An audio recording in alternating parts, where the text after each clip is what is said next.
Patrice is a member of the ISO C++ Standards Committee since 2014 and the Programming Language Vulnerabilities Working Group since 2015. Today, he is with us to talk about his book, Practical C++ Memory Management Strategies, Some Modern Language Features, and Advanced Techniques. A very warm welcome to you, Patrice. It's a pleasure to have you with us today. I'm glad to be there. And just to be sure that everyone understands well what I'm doing, I teach with the game programmers, but I don't write games myself. Because people come to me at talks or conferences saying, and your next game, I don't write games. But those I work with, they do it very well. Okay. Thank you for that clarification, Patrice. And really great to have you with us here today. And let us start this discussion by talking about your book, which is C++ Memory Management. And the first thing I'd like to ask you is, in your book, you sort of choose to address memory management challenges across a very wide range of domains, such as real-time systems, embedded devices, games, desktop applications, so on. So what inspired you to tackle such a broad scope for memory management in your book? It's the fault of my editor. The thing is, I've been giving classes at CPPCon, and if you haven't followed the CPP, if you haven't gone to a CPPCon class in your life, you should. It's really cool because lots of very proficient experts there. So I gave a class on low latency systems. I gave classes on how to make your software smaller. I do that quite a lot, which is connected to memory management in a sense. And I gave a memory management class in C++ a few times. It went very well. It was a cool class to give. And 2 years ago or so, Packt contacted me saying, that class you've been giving, have you thought about making a book out of that? It sounds like it could make a really cool book. And I think never written a book myself. I've written my PhD thesis and lots of articles and stuff. Of course, course notes, plenty, like thousands and thousands of pages. So that could be an interesting thing. So I tried to transform the class experience into a fun reading experience. And that was enlightening because it's really different. So that's what led to the book. Okay. And can you think of some gaps in existing resources, based on your experience, based on your teaching experience, based on what your students came and say to you that you were trying to fill with this book that you thought existing resources or methodologies weren't able to address? Absolutely. First things first, there was a trend, maybe more, it was stronger 20 years ago, where people went to memory managed languages, so languages with garbage collectors, where you spend less time thinking about how you manage memory, which is cool, but spend a lot more time, sadly, as to how you manage the other resources, because in these languages, well, memory is special. But when you put up files or network connections, you have to do lots of more manual effort at the very least. That's always bugged me. I prefer something that's more uniform in its approach. C++ is very nice for that. My usual customers, they need control over the way that their software behaves. So I work with people with very strict time constraints for which a garbage collection is a problem. Normally, when you start a garbage collection without knowing, because you try to allocate memory and there's not enough for something, you know when it starts, but you don't necessarily know when it ends. And that is a problem when you have strict constraints, because that takes time away from your application. So if you're under a need to react quickly or to deliver a video frame or an audio frame now, well, that gets in the way. So yes, the people that I get in my classes, undergrad or graduate students, they often don't know how to do that because they've never been exposed to this. C++ is a very nice model in which all the resources are endowed through the same mindset, essentially. Memory is not different from other stuff. So you can complain that you worry about memory, but the thing is, you never close a file yourself in C++. It's all done through the same implicit set of mechanisms when you get how to write your code properly. And when you write C++ code, it's very clean. You try to write C++ as C, which is another fine language, but different. When you write code in a language, you have to think in that language. So if you write C++ as C++, it's an awesome language. So yes, so people when they need that kind of control, well, C++ is a very good tool, and that fills these gaps. You want to know when things are going to happen, how long it's going to take. It's a tool for you. Okay, wonderful. And you also said that it's a fun way to learn, isn't it? So, within the book, how did you? I mean, now I've spoken to you, I'm definitely very confident about. But for our viewers, how did you approach balancing foundational topics within the book alongside advanced domain-specific techniques? What kind of structure did you choose to follow for the reader's benefit? It's a cool question, really, because that's one of the problems you face. Okay, so when you have a classroom in front of you, which I've been doing for 28 years now, so teaching is something that now comes natural to me. It doesn't start that way, but it's easy. I see my people in the class. I see their eyes. I know what's going on, and I can make the joke at the right time. When they're reading the book, you're not there, so they have to be able to function without you, which was a challenge here. But I hope people read the book will find that it's working. We'll see. I don't know if I did it well though, but my thoughts were: let's start with a few chapters where you make sure that we're all on the same page. So I tried to make sure that we have a common vocabulary. We understand what we mean by things such as objects and pointers, because these things, everyone thinks they understand it, but it's not as easy as people think to really understand what an object is. There's a meaning to that in C++. We try to define that properly. Working in the language myself helps putting these things into words. I hope I did it well. And I took a big risk. I'm still wondering if that was the right thing to do, but readers will tell me. My second chapter is about things you shouldn't do. So don't do this, don't do that, but not spelled that way. My point is we're going to be sometimes very high level, far from the machine, sometimes very close to the machine, low level. And sometimes we're going to play dirty tricks because that's that's where how we're going to meet our objectives. So we have to do these things right because there's not much of a protection when you're very low level. You're too close. So you're getting things out of the way to make sure that you control every little detail, and you can really hurt yourself if you're not careful. So I wanted to make sure that when we get to that point where you do stuff that's kind of dangerous, we have to do it right so that it's not dangerous and we understand what we're doing. So putting a chapter at very early on of dangerous stuff, I'm hoping it's gonna work, but readers will tell me, of course. I tried to make it fun, though. I tried to explain why you don't do these things, because the right way of doing them comes back again and again and again in a more cohesive framework after that. So I have a chapter actually with no example code, only one though, because all of the others do. But in this chapter, it's all stuff you shouldn't do. So the code in the book, it would kind of work, but if you do it, you're gonna put yourself in trouble. So starting from this common framework, I was hoping that we could then move on to advanced topics.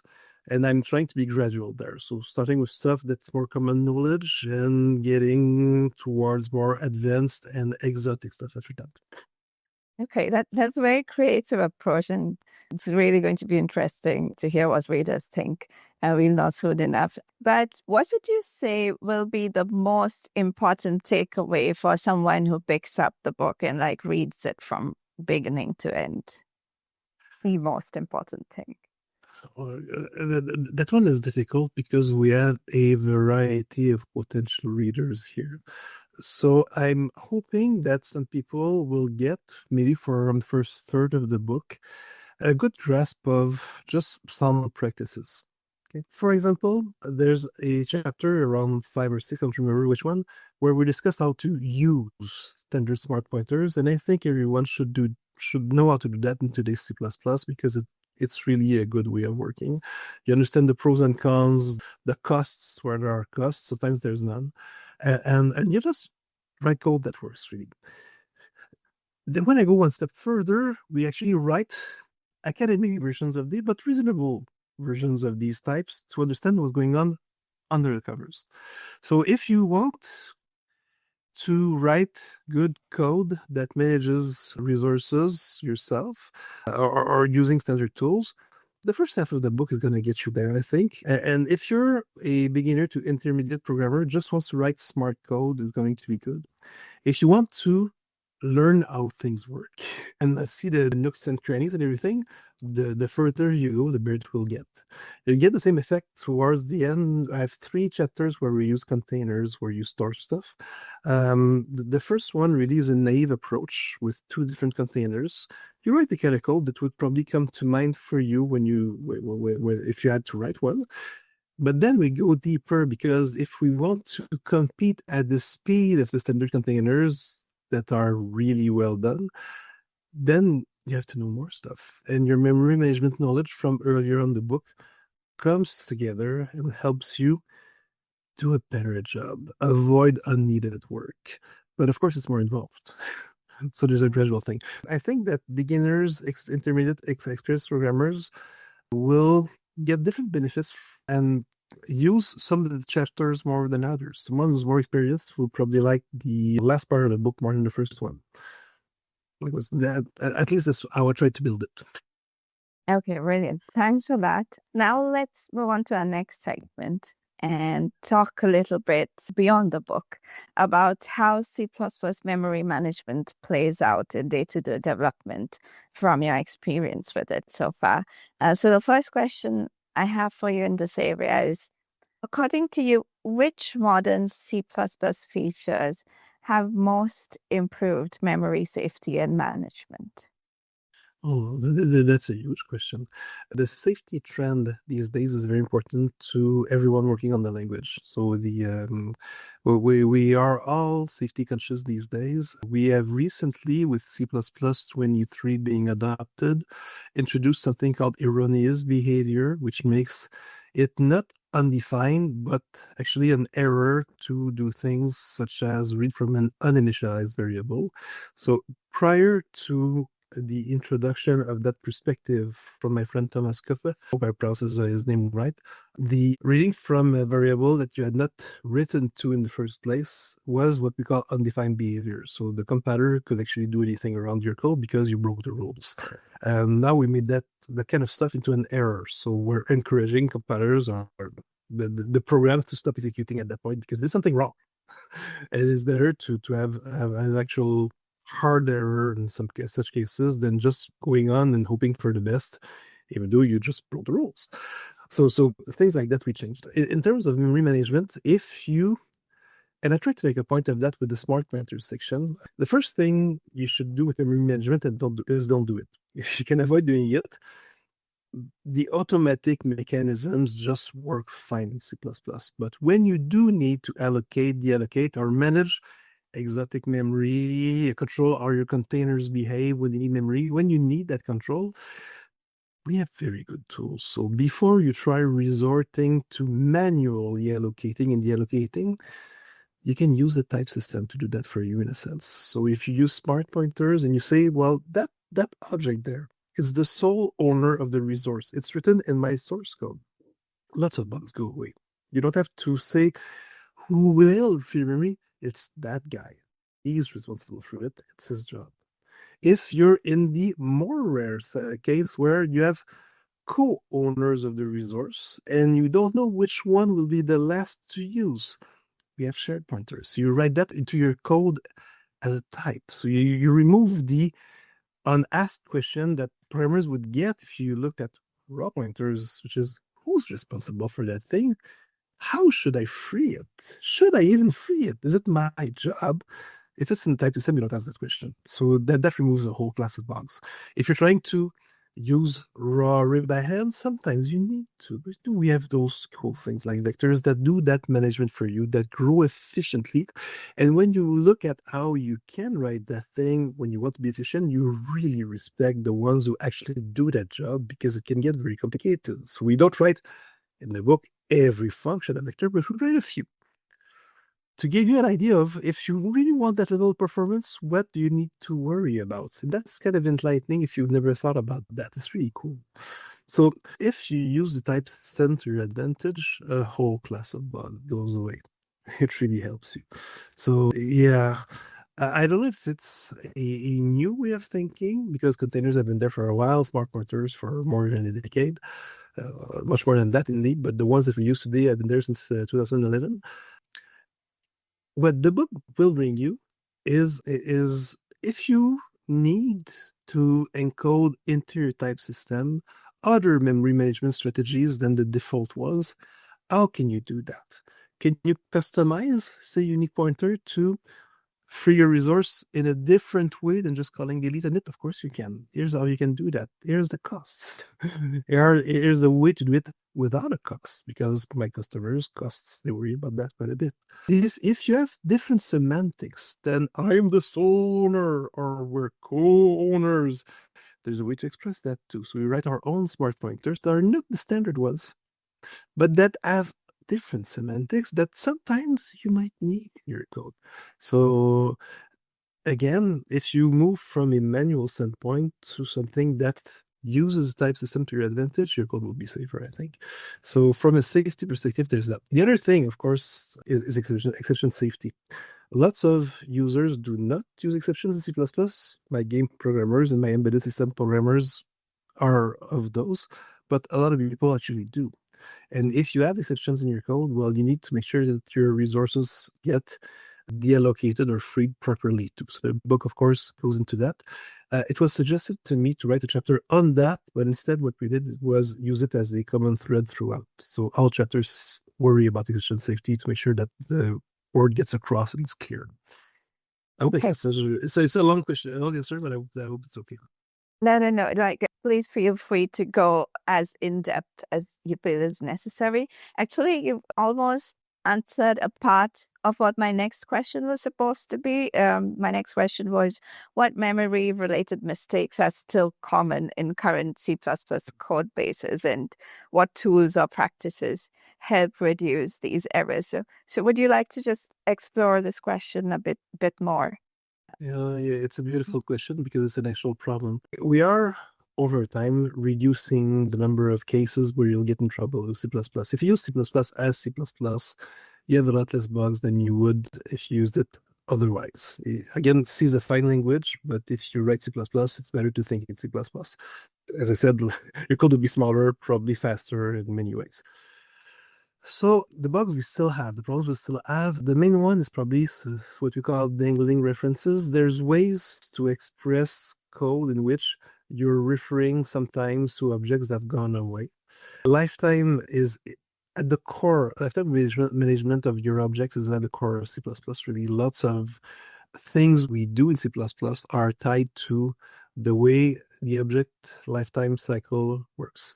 We use the end of the life of our object, we have a chapter on that in the book, to free resources. There's an idiom tied to that called RAII, resource acquisition is initialization, or responsibility acquisition is initialization, depending on who you ask. So we actually have a chapter on that because it's so characteristic of C++ to do this. Someone, I think it's Roger Orr, said that the most beautiful line of code in C++ is the closing brace, because so much stuff happens just there. And that's actually true. So there's ways to get in trouble still in C++, like to return a temporary variable or a reference to something that is now dead and use it by accident. Even with very recent tools like string, you will hit those things sometimes. So we have an ongoing effort to reduce such cases, because these are the ones that bite you. When you have a language where you don't manage memory yourself, you don't get those problems, because as long as someone refers to an object, it's still alive. But there's costs to that, and nothing's free. So in C++, you do have to worry. We reason a lot about what happens when you copy an object, when you move it, when it goes out of existence. There are things that happen that you control in C++. It's the strength of the language, really, but it's tied to the way we think. We think about what assignment means. In other languages, you don't even control that, but we do, and we use it. But when you, as I said, when you have an object that returns temporary and then you refer to that thing as dead, ugh. So advances in compiler technology help us find these bugs. Advances in the language help us find these bugs. I have a proposal in flight right now for a standard that lets functions say, when you pass an argument to me, after you've called me, you shouldn't be using it anymore because I might have done something to it. So it's actually something that I hope we'll get in C++29. Herbstutter has a very big effort right now for lifetime stuff. We have a white paper in flight by Herb and a very nice guy called Jesper Asman. Again, I'm pronouncing his name right. Right person. They're working on something that reduces undefined behavior and such risks tied to lifetime. We're trying to narrow the scope of those bugs very strongly, lots of us working together at once. But we still have that in the language. What tools could you use? Now, we have sanitizers of all sorts. So sanitizers are programs that you can run on your code, either at runtime or at compile time, depending on what you do.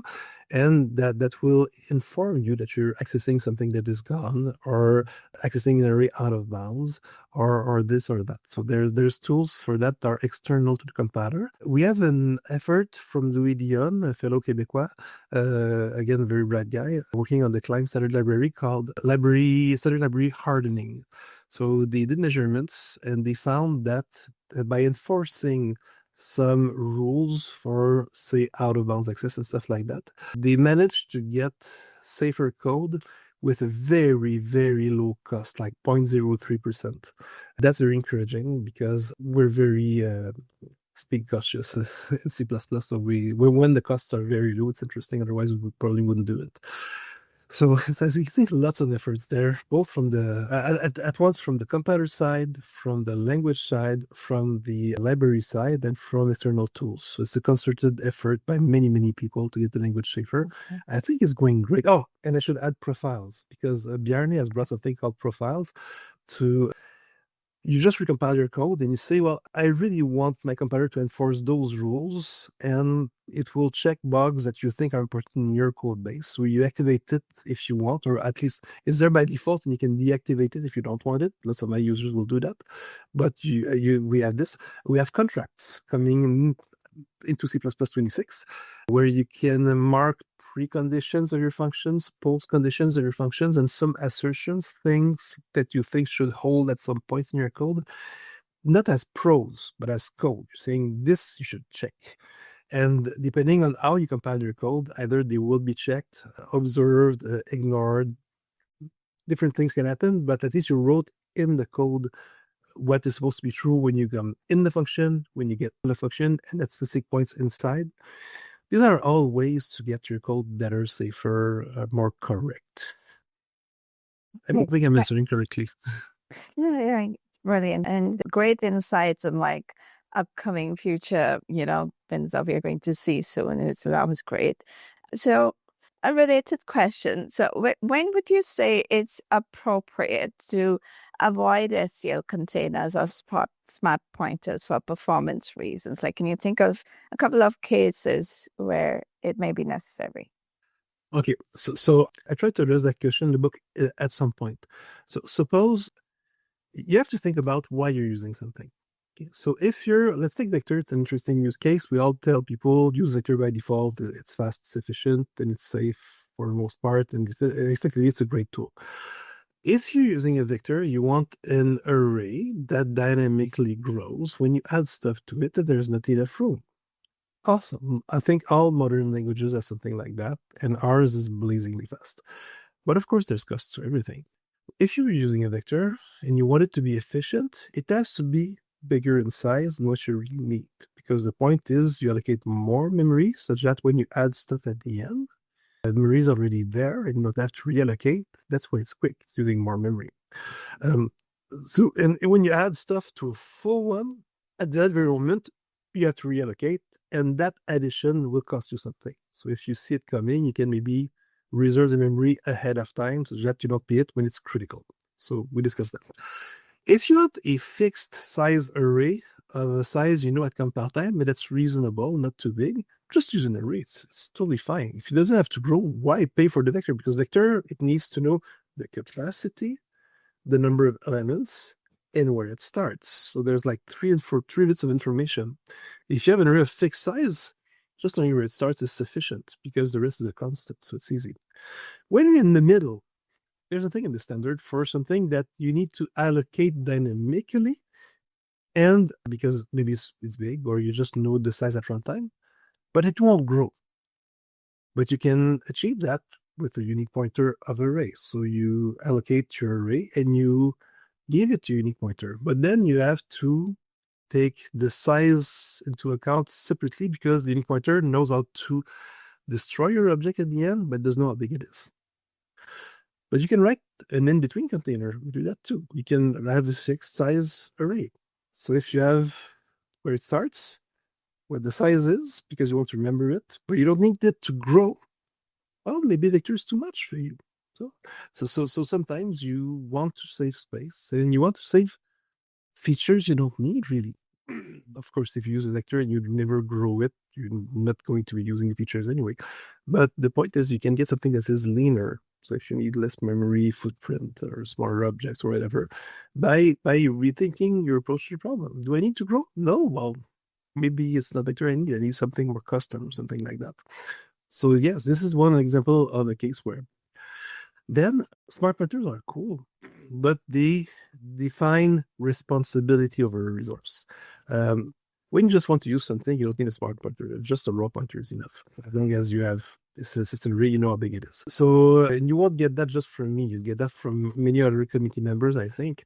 Once you have this unique pointer in your hand, there's nothing wrong about passing the raw pointer underneath to your different functions, as long as the moral contract that everyone has is if it's a raw pointer, you're not the owner. You just use it. The owner is the smart pointer. That's why it's there. So yes, you don't need any overhead, even if it's just debugging overhead. You know, you're debugging your stuff. If it's a smart pointer, you might go through the smart pointer member functions because your debugger will get you through that. Then it will slow you down as a human. Then there's a cost to that too. But if it's a raw pointer, it's very like you're directly on the memory, you just use it. It's not slower at runtime, but your debugging experience might be nicer. So yeah, so there's ways or reasons or moments when you need those fancy tools. And sometimes, well, when the responsibility issue is done with, you know who's responsible, it's clear in your code. Raw pointers are awesome. And they're fast, they're easy to copy, easy to move. Awesome. And is that what comprises manual memory handling? Because that's what my next question was about. It was about what criteria justify switching to manual memory handling. Well, the whole point of the book is not to do that, you know, but there's always cases. If you have to resort to manual memory management, what you will usually do is try to encapsulate that thing in such a way that you won't get in trouble. You know, if you allocate something, you give the ownership to some object and you try to make sure that with its lifetime comes the control over the moment where the resource will go away. Those smart pointers do that. Vectors do that. Your containers will do that in general. When do you go for manual memory management? So when is it accurate to do that? So in the book, what we're trying to discuss is you try to avoid doing manual memory management if you can. So you inform objects that have clear lifetime boundaries of their responsibility towards the stuff. So smart pointers define who's responsible for resource. Containers do that too. So on and so forth. That makes everyone's life simpler because you know who will get rid of the resource at the end, or at least you know what the rules are in the case of shared pointer.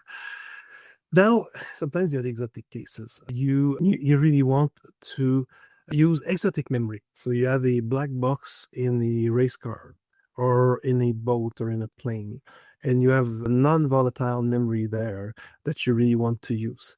Well, you might want to get your hands dirty a bit and see how to use C++ in ways that let you use that exotic memory in your code. So we have a chapter on that, of course, because that's useful. Or share memory in the computer so that two processes can communicate together. I've done a lot of projects that use that in the past myself. If you're going at a lower level, so say you're writing a game and you have a scene where you know what the rules will be. You know how many objects of this type will exist at worst. And you kind of know the pattern in which the game will go. So you can predict some things about who will need resources, in what order they will be freed and allocated, depending what you're doing. When you know these little things, sometimes you can be faster, more efficient, more predictable than standard tools that are more broad in general. So again, we get there in the book because I think it's an important topic.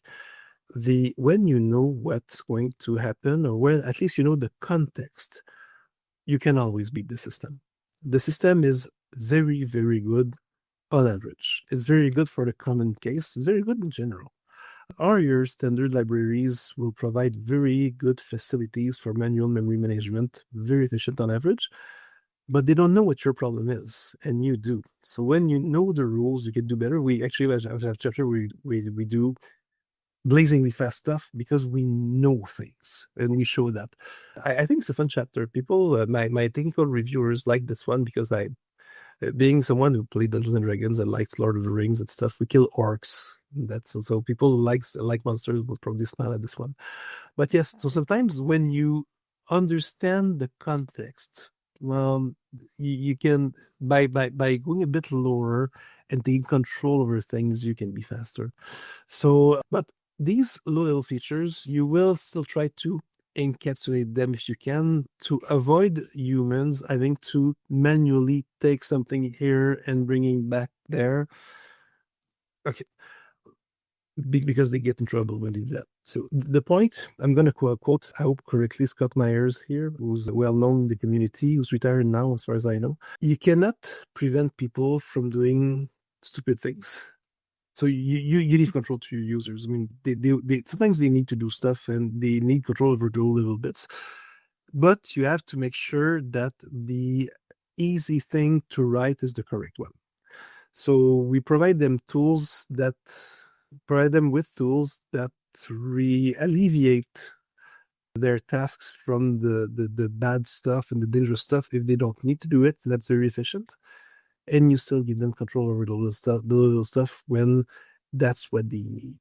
I don't know if that's a correct answer to your question, but I really tried. No, it is. It is. And thank you for that. And we're going to wrap up this section of the interview by talking about, I want to ask you about tools like Address Sanitizer or Valgrind in detecting memory issues. How useful do you think such tools are?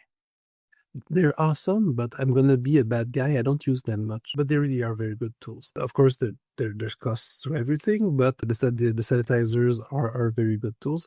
I think everyone should use them once in a while just to make sure they didn't make a mistake recently. It should be part of everyone's test processes, because sometimes you're convinced you do something right and you realize you did something wrong.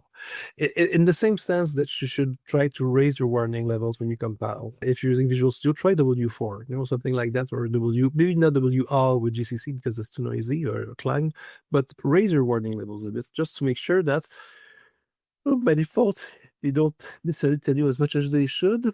And then if you're doing that, sometimes you discover stuff about your code. So I'm lucky. I'm very experienced. Even when I raise the warning levels, I don't get much noise, to be honest. But I think every team should try these. So try your sanitizers, see what they tell you. It probably won't cost you much. Maybe it won't even cost you anything if there's compile time stuff instead of runtime stuff being done. But it will make you feel more comfortable with what you did, and that's already something. Okay, got it. Thanks for that. So that brings us to the end of this segment. Now let's move on to talking a bit about some advanced strategies. And you've already touched about a bit upon, the future of C++ and what you see coming. So let's discuss that a bit more as well. So the first question we have for you is, when should a developer consider implementing a custom allocate memory pool? Oh, that's interesting. Well, the first thing you should do is measure what you already have and make sure it doesn't do the job for you. If you're spending time on something, it has to pay off. So if your implementation provides stuff that is sufficiently fast for your needs, put your effort to something else. We have good libraries. Now, if you realize that you have a bottleneck, suppose that you're working in the finance domain and you have nanoseconds speed constraints because you need to buy stuff fast and sell stuff fast. Let's say there's something on the stock market going on, you're stressed. That's been known to happen. Well, then sometimes, yes, you will want more control over what's going on. Maybe you don't want any allocation to occur because you just want to manage memory. So you want to use a buffer on the stack. That's a common case. We have two big allocator models in C++. The traditional one associates an allocator with a type container. So it's type-based. It's extremely efficient, but if you have many allocator types, you will end up having many container types, and sometimes it leads to a code that's a bit more involved than you would like. So it's efficient, but I don't know if you redid the language, we would do it that way. But it's still something that you should know about. We have a whole chapter on that. The traditional allocator model forced you to write a lot of code on top of what you really wanted to write. That has been simplified through the efforts of mostly the Bloomberg people, I would say, in 2011. They did a lot of work on that. Now it's traits based, so you write the same kind of thing, but if you don't provide the boilerplate code, it's done for you automatically. So if you write a function, they take yours. Otherwise, the sensible defaults are there and they're on compile time, so there's no cost to that. So again, the transition from one model to the other has been covered in the book. It was an interesting thing to write. And more recently, these days, since 2017, we have the PMR model, also from Bloomberg, if I remember right, where you're value-based instead of type-based. So the PMR vectors say an additional member, which is a pointer to their allocator.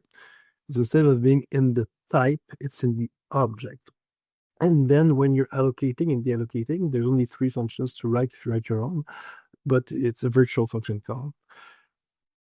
Normally, when you're calling something like malloc and you're allocating stuff, it's a costly operation to do. So the indirection of a virtual function call is not much of a cost, and that's what you end up doing in the end. So it's a very efficient model for that. If you're at the nanoseconds level, sometimes that indirection costs you too much for your needs, and you need to use the more traditional model where there's no cost, even though you write a bit more code. So it's a balancing trade-off there that you have to do, and if you have to measure to make sure that you get the right tool for the job. So yes, if you want to use a buffer on the stack with, let's say, PMR, it's easy. There's something built in. You just say I'm using that. Here's my buffer, and it's very easy for you as a user to do. And the small cost of virtual function call, maybe it's not much of a cost for you. Measure, it works. Problem solved, awesome. It's still not enough. You can write it yourself with the traditional model. It's going to be faster, but you're going to write a bit more code. Again, measure, and you get to do what you need to do. Got it. And so what should developers be measuring, and what kind of measurable benefits do you think such techniques offer in the real world? Oh, that's interesting. It's a two-part thing. What the benefits are to really depend on your application domain. So I would say that in most cases, your main problem is the deterministic behavior of your code. So if you're doing real-time systems, you need to know what the worst case execution time of your code is. If you're doing allocation in a general sense, that's very hard to do because the time it takes to allocate a chunk depends on the state of your memory at a given time. Where are the holes and how can you find them quickly to have a hole that's big enough for your needs and take it? So if the memory is very fragmented, you might search for a longer time, but if it's not. So the predictability of the action will be your problem there. So what you want to do normally is try to guess what the worst case will be, and not really the average case so much as the average deviation of your time to be sure that you between the fast one and the slow one, there's not much of a difference. You want to be predictable. If you use the default stuff, you might not get predictability because you never know what the memory will be. If you want to be predictable, you have to write it yourself because you have to know the pattern. That's why you need control over things. So what do you measure? Now, some people use allocators and other allocation devices, like you write your own new or your own delete. We do that in the book. Sometimes it's because they want to know where the memory is. They want to do tracing. They want to do logging. They want to know what's warm and what's cold in their code. So where is the action going? Why are people not going in that direction? Sometimes knowing how the memory layout is helps you figure out stuff. So sometimes you just overload the reallocation devices because you want to know what's going on. You want to trace how memory is being allocated, where it is. So that's how we're interested in something. It's from a measurement. You know the layout. Um, of course, you want to know, as I said, worst case, best case, maybe not average case. That's interesting in itself if you want throughput, but if you're doing real-time stuff, the worst case is your enemy. You don't want to be slower than your worst case because then you'll hurt someone or break something, and that's not good. So this is what you really want to measure. But if you need to measure it at runtime, you're already a bit in trouble because you don't really know what's going to happen. So if you want something predictable, you have to have a clear model when you compare your stuff. What else? Yeah, okay. So the other thing is there's trade-offs. So let's say you know what your worst case scenario is in terms of how much memory you will need. Well, the way to get control over things is you allocate everything up front and then you manage it yourself. So there's no allocation costs as you're going on. You already have the memory, but of course that means you paid for that. And you have less memory left for doing something else. So sometimes it's the overall amount of memory you're consuming that you're interested in. Take a venture, for example. It's related, but not the same thing. But let's say you when you're full, you resize or you reserve, whatever. So your vector grows. Well, if you grow by a factor of 2 every time, you will grow faster, but you're generally going to be faster too when you add stuff because you will allocate less often because you grow faster. You grow by wider chunks. If you grow by 1.5 times the current capacity, you will grow more often, maybe, but you will consume less memory overall because you won't be over allocating as much. It's a trade-off. It's a trade-off as to what kind of memory do you have in your hands, how much do you have, how fast do you need things to go. So, yeah. So your question was, what do I measure? These would be factors I would have in mind. Okay, brilliant. Thanks for that. It was some really good insight. And now, can you tell us a little bit more about what you were talking about before, about upcoming C++ features, proposals that are in progress, specifically in terms of improving C++ memory safety or diagnostics? Yeah. Well, since diagnostics, we have a number of cool things coming in C++ 20. So recently, but in the past, in terms of control, again, Richard Smith, I think, brought something called destroying delete. Normally, when you write new or write delete, so the basic tools that you use to allocate or deallocate memory, people think new constructs objects. That's not really true. New comes into play to find memory. Constructors create objects on that memory after that. Likewise, when you delete on something, you don't destroy the object really. The object is destroyed when it comes in. It's there to free memory. The destructor destroys the object. But destroying delete is a weird thing. So you inform your function that it is responsible for both destroying the object and doing away with the memory after that. And sometimes that additional bit of information can let you do some cool stuff. So we have a bit in the book about this because it's an interesting thing. In C++26, we discussed something similar for new, brought by Louis Dion. So a way to tell new what the object that is going to be put into memory will be. Normally, new doesn't know that. It comes into play too early. But they're using that where Louis works to harden library in a sense. Sometimes you can do stuff better when you know what you're going to construct in the end. They're using that for safety reasons. I don't know. I don't have all the details, but it's interesting. In terms of, I mentioned earlier, erroneous behavior earlier. So we made some things that were dangerous accidents into actual failures, which I think is a very good thing. We added trivial relocation for C++26. That's really cool. So we mentioned that in the book, and fun thing, I finished writing the book in February 2025, and 2 weeks after we voted that feature inside the language, we had 2 competing approaches. One of them won recently. So the book mentions them, but in more general, mentions that more in a general sense, because I know which one would win in the end. Now we know. But whichever approach would have won still a cool feature. So the thing is, there are objects for which just copying the bits is faster than what we're doing today. But you have to end the lifetime of the previous object and start the lifetime of the new one. at a very low level to make that work. It's involved, it's detailed, it's technical. It's very interesting for my customers. They will use that quite a bit. But the point is, when you're doing something like a vectorial int in C++, common thing that people do, or something like that, you will find that just recompiling for C++ 26 will make your code faster because we're more efficient than we used to be to move the bits around with that feature. So I love it when that happens. When you just recompile your code and it's faster, that happened with C++ 2011, C++11, because we added move semantics. Just recompiling your code made sometimes 80% faster in some cases. It's crazy. So relocation will give us in some cases, very neat speed improvements, even when you don't write a single line of code. Just recompile and whoa, kicks in. I love when it happens. So we did other stuff in recent years. We GF Bastien and other Québécois added Bitcast in C++ 20, which solves some of the low-level problems we used to have with other facilities when you want to put bits in an object and say, now that object is alive. That's useful when doing networking or reading from a file to create objects efficiently. It's better than what we used to have. It's actually pretty cool. The language keeps on evolving.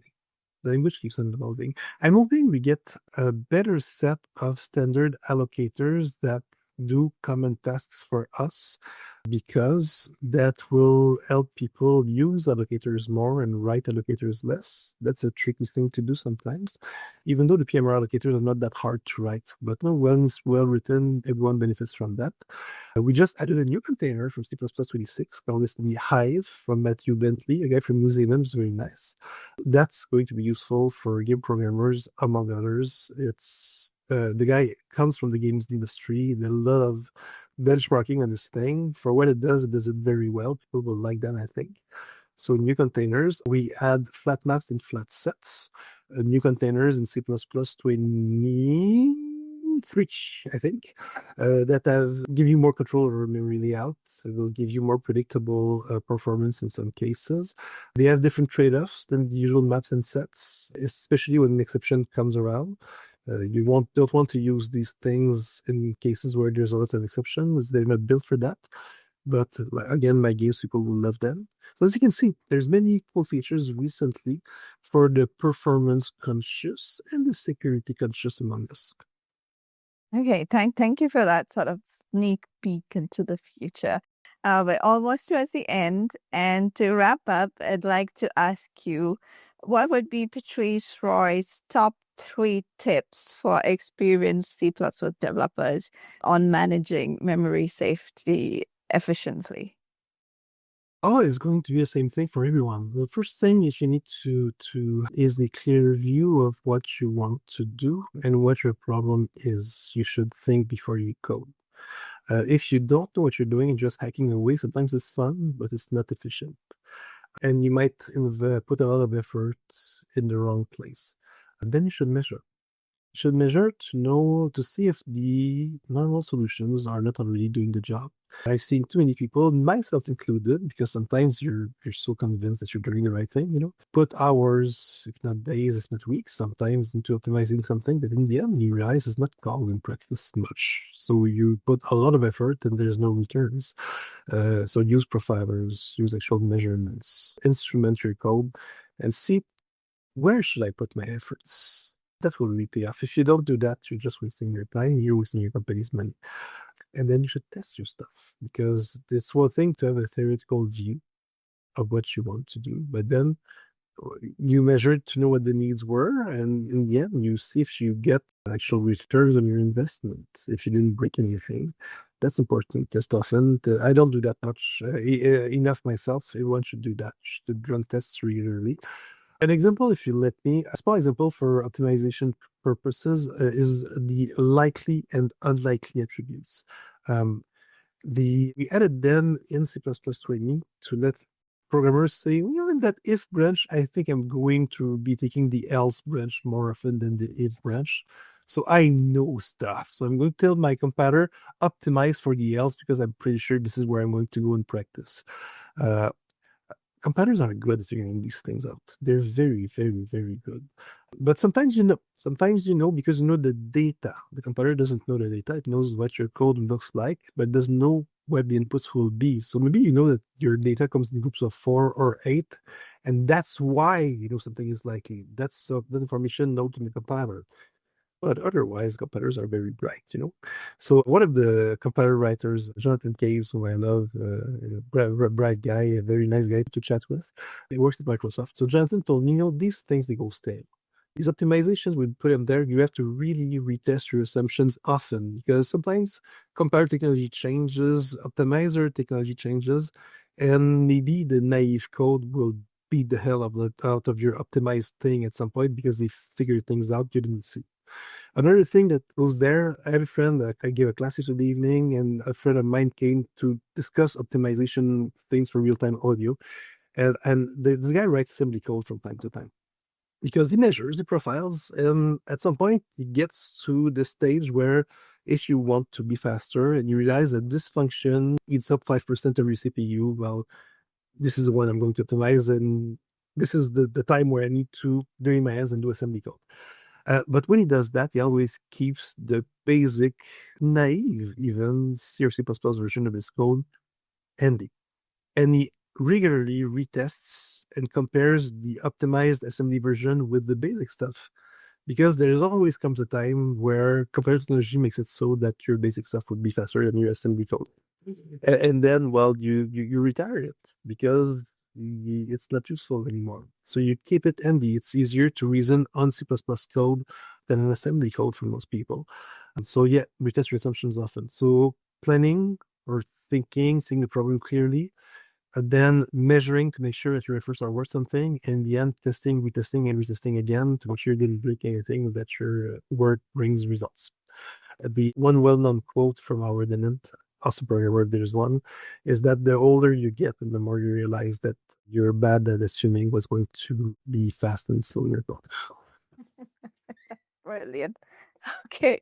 Thank you very much for that, Patrice, for this entire conversation, for taking the time out to speak with us today and sharing your insights on C++ memory management. It was lovely speaking with you. Thank you so much. Likewise. And to those watching, do check out Patrice Roy's book, C++ Memory Management. The link is provided in the description below.